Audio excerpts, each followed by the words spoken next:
I don't ever slow up, no I don't take shit. I got no love for the fakeness. If you wanna play tough and wanna hate this, I'll always show up. I don't ever slow up, no I don't take shit. I got no love for the fakeness. If you wanna play tough and wanna... Now turn to section 1. You will hear a conversation between two flatmates, Craig and Don, who are looking for a third person to share their flat. First, you have some time to look at questions 1 to 5.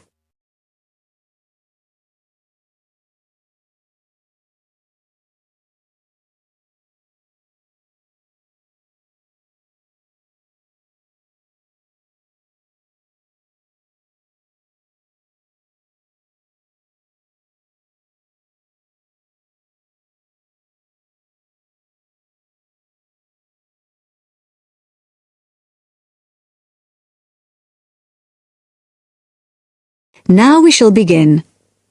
You should answer the questions as you listen, because you will not hear the recording a second time.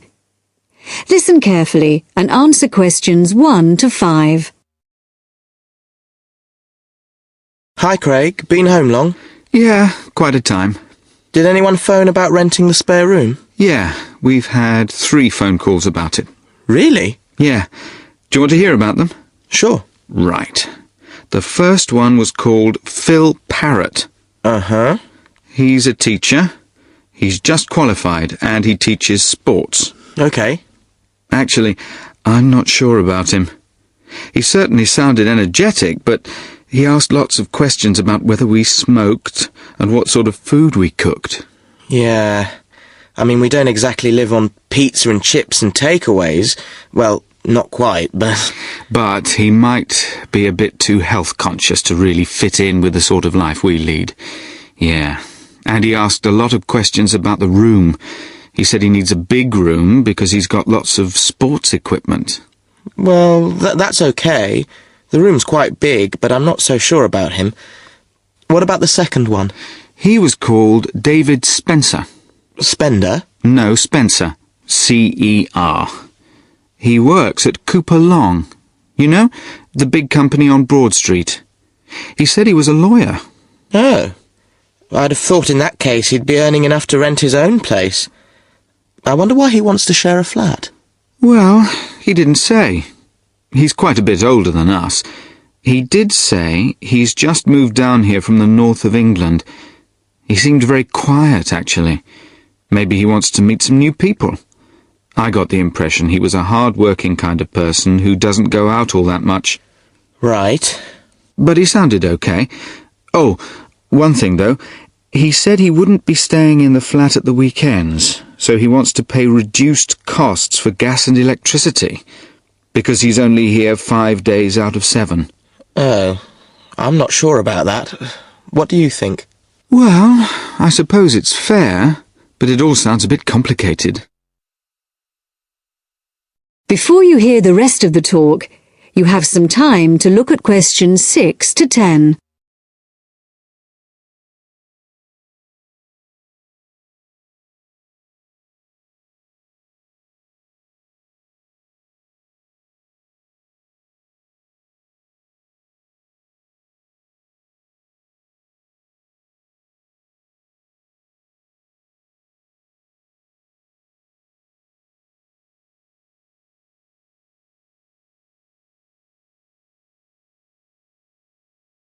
Now listen and answer questions 6 to 10.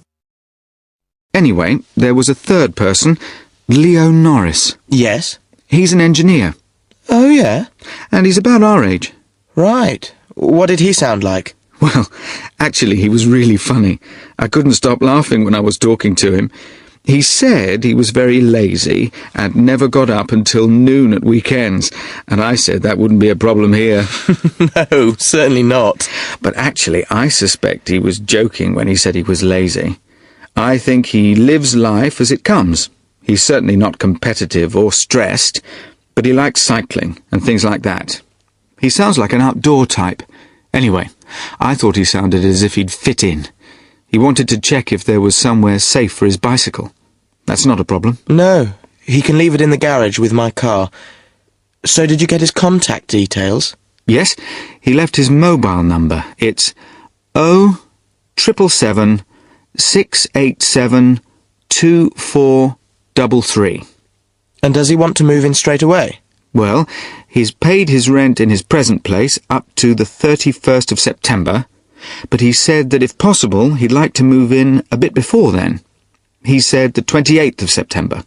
And he was okay about the rent? Yeah, he said it was fine. Right. So shall we give him a ring and see if he wants to come round and... That is end of section 1. You now have half a minute to check your answers.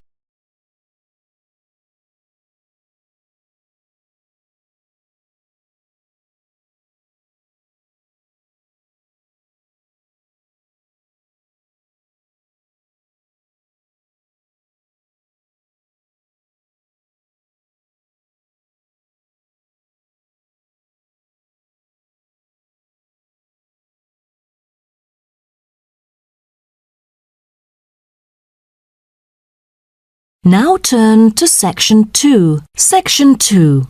You'll hear a talk between a host and a professor called Alison Downing about cocoa beans. First, you have some time to look at questions 11 to 16.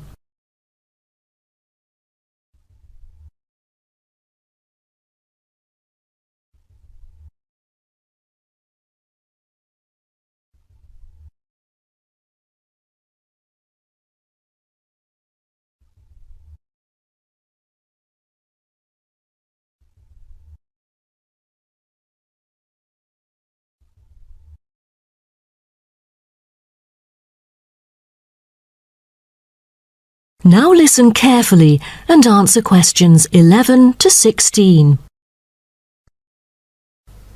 Hello and welcome to today's talk. Here with me is the famous botanist, Professor Alison Downing. So, Alison, tell us something about cocoa beans.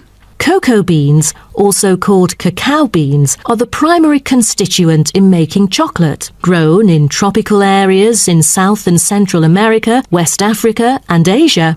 The cocoa tree is often raised on small family-owned farms. When the harvested pods are opened to expose the beans, the pulp and cocoa seeds are removed and the rind is discarded. The pulp and seeds are then piled in heaps, placed in bins or laid out on grates for several days. During this time, the seeds and pulp undergo a process called sweating, where the thick pulp liquefies as it ferments. The fermented pulp trickles away, leaving cocoa seeds behind to be collected. This is when the beans are harvested, and then the bags holding them are ready to be transported.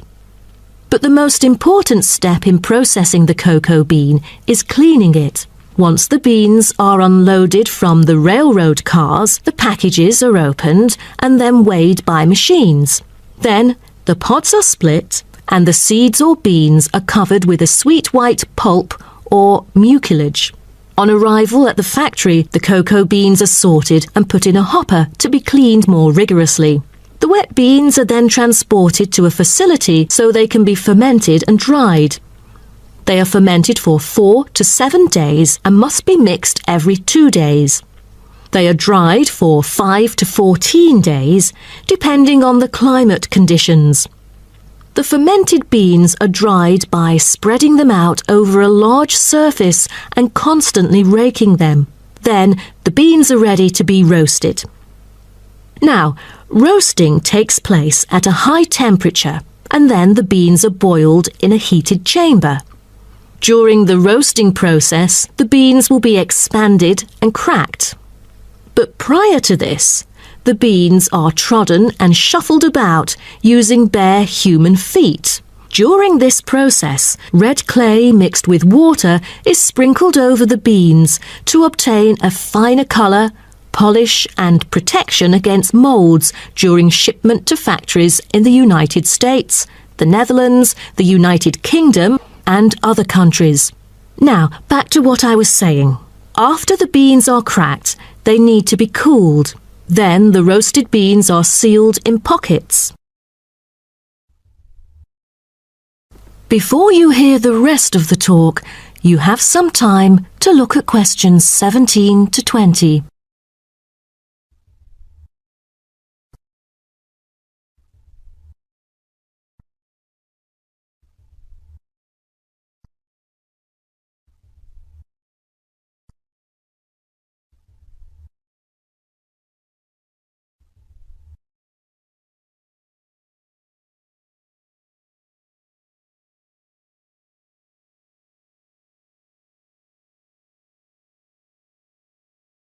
Now listen and answer questions 17 to 20. Wow, that is not a simple process, is it? But someone told me that different roasting levels of coffee can lead to different kinds of flavours. Yes, roasting coffee transforms the chemical and physical properties of green coffee beans into roasted coffee products. The roasting process is what produces the characteristic flavour of coffee by causing the green coffee beans to change in taste. Unroasted beans contain similar, if not higher levels of acids, protein, sugars and caffeine as those that have been roasted, but lack the taste of roasted coffee beans due to the Maillard and other chemical reactions that occur during roasting. The vast majority of coffee is roasted commercially on a large scale, but small-scale commercial roasting has grown significantly with the trend toward single-origin coffees served at specialty shops. Some coffee drinkers even roast coffee at home as a hobby in order to both experiment with the flavour profile of the beans and ensure the freshest possible roast. So here, I'm going to introduce some of these roasted coffee beans and their special flavours. Now, the first crack is lighter bodied and has a higher acidity level with no obvious roast flavour and is popular for its special mild taste. This level of roast is ideal for tasting the full original character of the coffee. The green beans are raw, unroasted coffee beans. They are strictly hard beans with a smoky flavour and are slightly acidic. We've also got French roast, and the flavour that comes across in French roast coffee usually has more to do with the roasting process than the actual quality of the beans. By the time the beans are dark enough to qualify as French, most of their original flavour has dissipated. In its place come the flavours of caramelising sugar, bittersweet coffee, and often a bit of chocolate. And finally, espresso smoky. That is, coffee brewed by forcing a small amount of nearly boiling water under pressure through finely ground coffee beans. Espresso is generally thicker than coffee brewed through other methods, has a higher concentration of suspended and dissolved solids, and has creamer on top. As a result of the pressurized brewing process, the flavours and chemicals in a typical cup of espresso are very concentrated. Espresso is also the base for other drinks, such as cafe latte, cappuccino, cafe macchiato, cafe mocha, flat white, or cafe americano. That is the end of section 2. You now have half a minute to check your answers.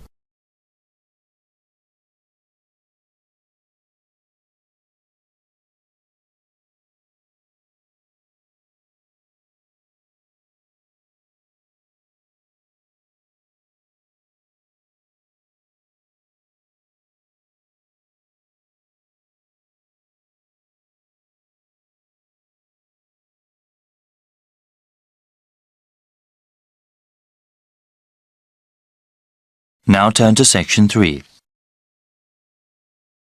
Section 3. You'll hear 3 students discussing an assignment they are doing together.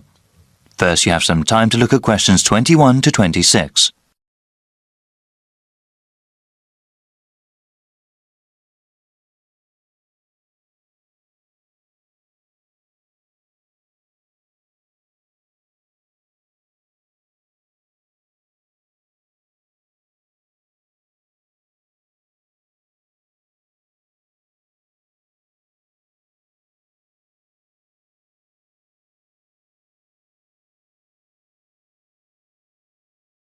Now listen carefully and answer questions 21 to 26.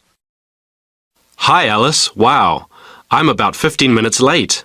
Sorry about that. The bus got stuck in a lot of traffic. You want to go over the presentation we have to do now, or get something to eat? No problem. There's always traffic at this time. Juan and I were thinking we could eat afterwards, so we could relax and enjoy our meal. Sounds good. So let's go over what we have to do again. Okay, well, since it's a long presentation, we'll work together on the different parts of it. What did we decide to call it again? I think it was Eastern European economies move towards democracy and capitalism. The professor said the presentation had to be how long? He said about 35 minutes. That is how long the three of us are supposed to present. Then there will be a 10-minute question and answer session.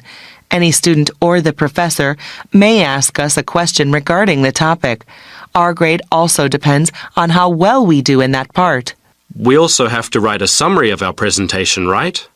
Yes, the summary of our presentation has to be submitted 1 week before our presentation date. It must be 500 words. How are we going to do the presentation?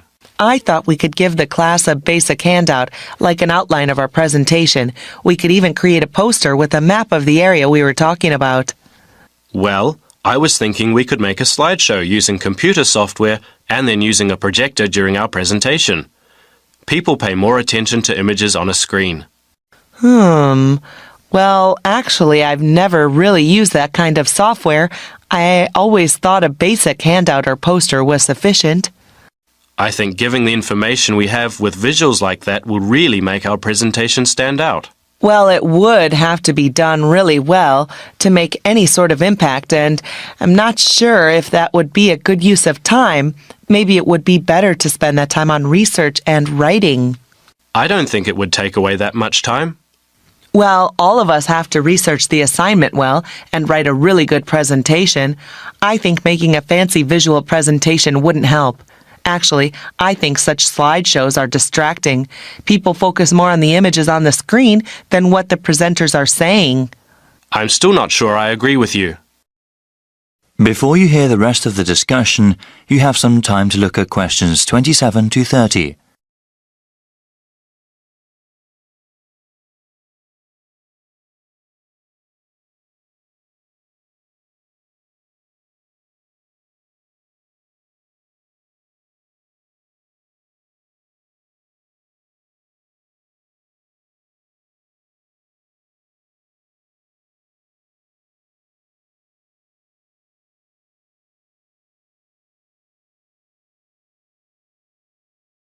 Now listen and answer questions 27 to 30. All right then, let's go through some of the reading material. What was the main text we had? It's called The Political Economy of the Former Soviet Bloc by Fovac. That's spelled F-O-V-A-C? Yes, that deals with the specific area of Europe we are researching. There is also An Economy in Transition by Smith. That one is published by the University Press.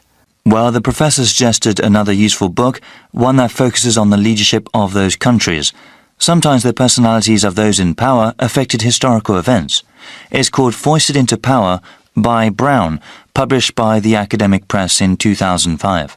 Well, we still have to plan out a few more things, but I am quite hungry now. Shall we get a snack before we proceed? Definitely. I'm getting a sandwich. I need some rice with lentil curry, that's for sure. Let's go to the all-campus dining center then. That is the end of section 3.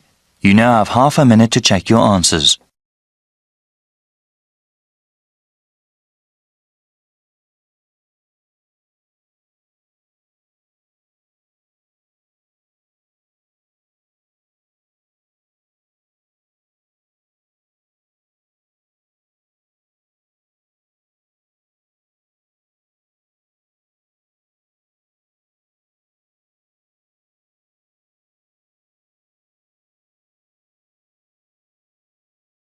Section 4.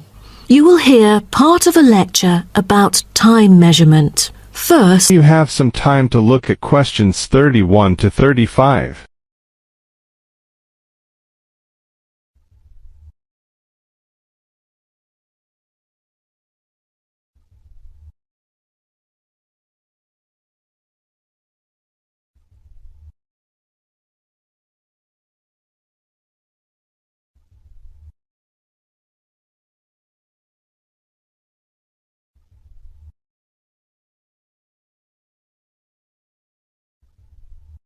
Now listen carefully and answer questions 31 to 35.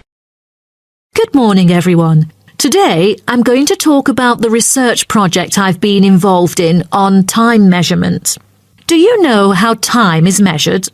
Consider how we measure length and how, with time, we encounter a difficulty. Before we could grasp it, it would slip through our fingers. In fact, as we can see, we are forced to have the resource to measure something else, the movement of something in space or a set of movements in space. All the methods that have been employed so far really measure time by a motion in space. The measurement of time is no easy matter, a scientific unit only arrived at after much thought and reflection. As the most primitive form of measurement, the sun seems to be natural. Ever since man first noticed the regular movements of the sun and stars, we have wondered about the passage of time. Prehistoric people first recorded time according to the sun's position. To start off, let us take noon, which is when the sun is on the meridian at the highest point of its course across the heavens, and when it casts the shortest shadow. But this measurement, which was regarded as a major one in ancient times, was less important than the natural events that occurred. The earliest natural events that had been recognized were in the heavens, but during the course of the year, there were many other events that indicated significant changes in the environment. Seasonal winds and rains, the flooding of rivers, the flowering of trees and plants, and the breeding cycles or migration of animals all led to natural divisions of the year, and the further observation and local customs led to the recognition of the seasons. Years later, precise measurements were invented because the passage of time was extremely important for astronomers and priests who were responsible for determining the exact hour for daily rituals and for important religious festivals. Apart from the connection with religion, accurate time measurement was also related to the government, since they divided the day or the night into different periods in order to regulate work and various events. For thousands of years, devices had been used to measure and keep track of time. The current sexagesimal system of time measurement dates back to approximately 2000 BCE from the Sumerians. It was found that the earliest ancient timekeepers were mainly invented and used in Mesopotamia, where the water clock was introduced from, as well as in North Africa, especially in the area of ancient Egypt. Now you have some time to look at questions 36 to 40.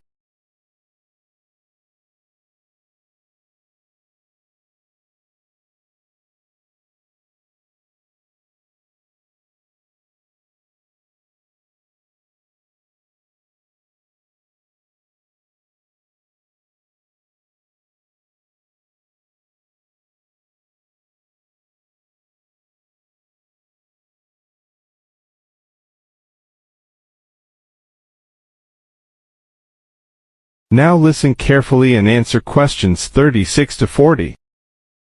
So, now I'd like to introduce you to some of the most well-known ancient timekeepers, as well as the disadvantages of them, for which they were replaced by various new forms of clocks that were used afterwards. A sundial is a device that tells the time of day by the apparent positioning of the sun in the sky. In the narrowest sense of the word, it consists of a flat plate and a gnomon which casts a shadow onto the dial. As the sun appears to move across the sky, the shadow aligns with different hour lines which are marked on the dial to indicate the time of day. However, it was quickly noted that the length of the day varied at different times of the year. Therefore, there could have been a difference between clock time and sundial time. In addition, the sundial was of no use at night, so a water clock was invented. The water clock, or clepsydra, appeared to have been invented around 1500 BCE and was a device which relied on the steady flow of water from or into a container. Measurements could be marked on the container or on a receptacle for the water. It was reliable, but the water flow still depended on the variation of pressure and temperature from the top of water in the container. As the technology of glass blowing developed, from some time in the 14th century, it became possible to make sand glasses. Originally, they were used as a measurement for periods of time like lamps or candles. But as clocks became more accurate, they were calibrated to measure specific periods of time. The drawback, however, as you can imagine, was the limited length of time they could measure. The last timekeeper to be introduced is the fire candle clock. Candle clocks took advantage of a simple concept, the slow and consistent nature of a burning wax candle.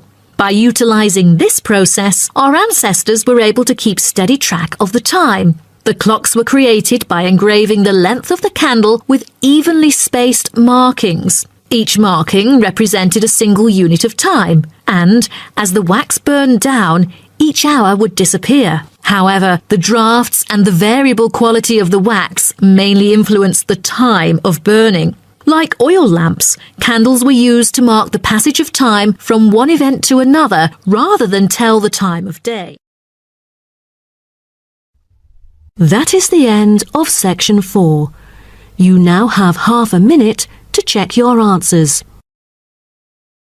I don't ever slow up, no I don't take shit. I got no love for the fakeness. If you wanna play tough and wanna hate this, I'll always show up.